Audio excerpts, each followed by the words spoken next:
ni bo murakomeye. Iyi ni Ikirezi Network TV, aha turi kuri La Coast Beach, aha turi ko dukurikirana launch album nshasha ya Masterland ari kumwe n'umuririmbyi yaje ava muri Uganda yitwa Work Band, abifatikijwemo n'abaririmbyi bamwe bango mu Burundi nka Sat B, Double J, Visual Love n'abandi baririmbyi benshi bo mu Burundi. So turi kumwe namwe tuguma tubarondera ibintu bishasha. Stay with us, don't leave us.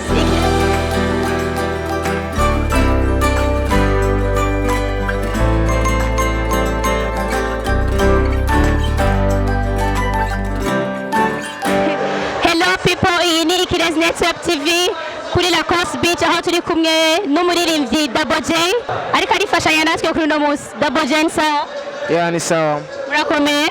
Turashima, murakomeye nawe? Ego turakomeye. Eske iyi performance ibona gute? Niki gishasha witeguriye kubona muri performance uno munsi? Eske hari ikintu gishasha waduteguriye tuza kubona tuza gutangara?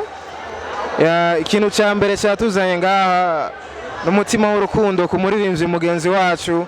Uru n'urubanza rukomeye cyane kuri we, n'urubanza rukomeye cyane kubera album ni ikintu gikomeye cyane ku muririmbyi.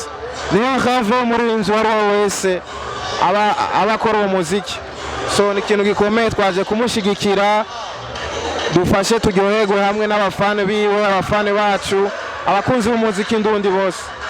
Wewe hari sho biza kukwigisha? Eske muri no minsi hariho umugambi ufise nko ku launching album shasha? Nawe hari ikintu gishasha uko atagura minsi iri imbere nakwe ngo twiprepare ikintu gishasha kivuye iwawe? Ni experience nza gukura ngaho kubera nta album ndasora, ariko ntegerezwa kuzoyikora. Umva kumenya ingene bikogwa, kubona ingene bipangwa birakomeye cyane kuri je. Urumva ndakura ubumenyi.